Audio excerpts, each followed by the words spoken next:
Pemirsa Komisi Pemberantasan Korupsi melakukan operasi tangkap tangan terhadap pejabat di Badan Pemeriksa Keuangan sejak hari Jumat malam.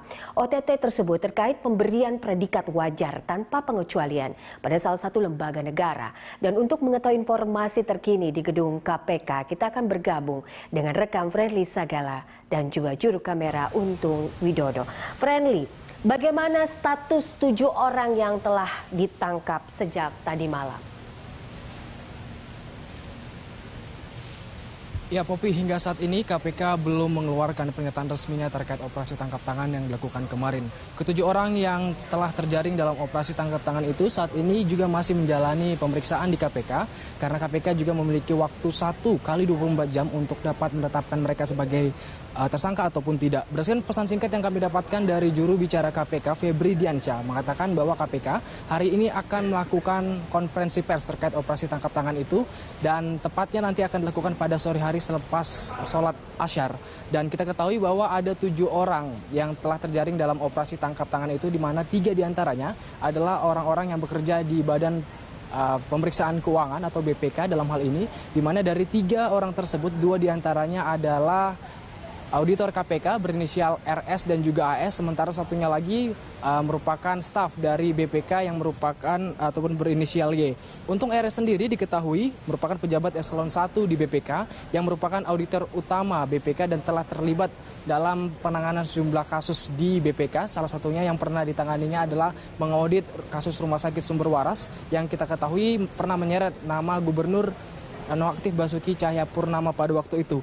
Diketahui pula bahwa 2 auditor BPK ini ditangkap penyidik KPK karena kedapatan menerima suap terkait pemberian status wajar tanpa pengecualian dari Kementerian Desa dan Pembangunan Daerah Tertinggal dan Transmigrasi. Dan mengenai pemberian status wajar tanpa pengecualian ini, kita ketahui bahwa BPK sebagai auditor keuangan negara memiliki 4 opini ataupun memiliki hak untuk memberikan penilaian terhadap lembaga yang sedang diaudit atau ditangani.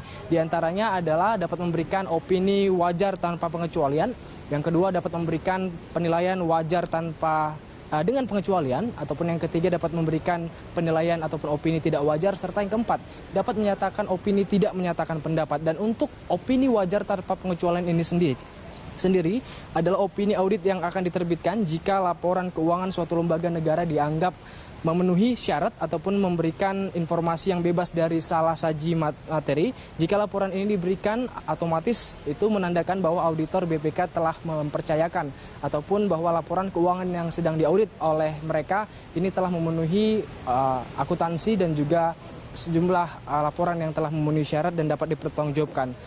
Sementara padahal kita ketahui pada tanggal 23 Mei 2017 lalu, tepatnya pada hari Selasa, Presiden Joko Widodo dan juga Wakil Presiden Yusuf Kala baru saja menerima laporan keuangan pemerintah pusat tahun 2016, di mana Presiden mengapresiasi laporan keuangan tersebut karena di laporan keuangan itu memiliki predikat wajar tanpa pengecualian. Setelah 12 tahun ini laporan pemerintah keuangan pusat ini tidak pernah memperoleh predikat tersebut. Dan ada 73 lembaga negara dan juga kementerian negara yang telah memperoleh predikat wajar tanpa pengecualian. Salah satunya adalah termasuk di situ Kementerian Desa dan Pembangunan Daerah Tertinggal dan Transmigrasi. Dan yang perlu kami informasikan bahwa ini bukan merupakan kasus pertama yang terjadi di Indonesia, karena sebelumnya pada tahun 2010 KPK juga pernah menetapkan Wali Kota Bekasi Mokhtar Muhammad sebagai tersangka karena menyuap auditor BPK untuk memberikan ataupun sebagai pemberian status wajar tanpa pengecualian terhadap Pemkot Bekasi.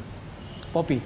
Ya, Friendly, lalu berapa banyak kerugian negara terkait dengan WTP ini?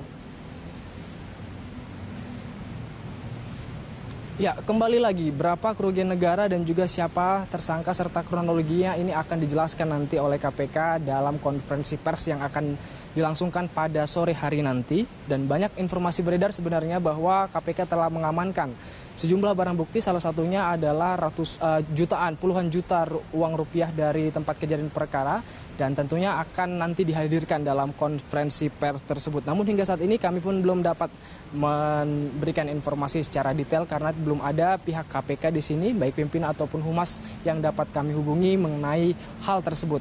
Dan tadi kami diberikan ataupun diminta untuk tetap menunggu nanti pada pukul 4 sore karena kita ketahui nanti akan melakukan konferensi pers di situ. Dan akan ada sejumlah dokumen-dokumen juga yang akan dihadirkan dalam konferensi pers tersebut karena kita ketahui kemarin pada pukul 18 waktu Indonesia Barat sekitar pukul 18 ini KPK juga telah menyegel satu buah ruangan di Kementerian Pedesaan Daerah Tertinggal yang diketahui merupakan ruangan Biro Keuangan, dan kita akan sama-sama menunggu bagaimana update dari KPK ini sendiri untuk mengenai OTT tadi malam.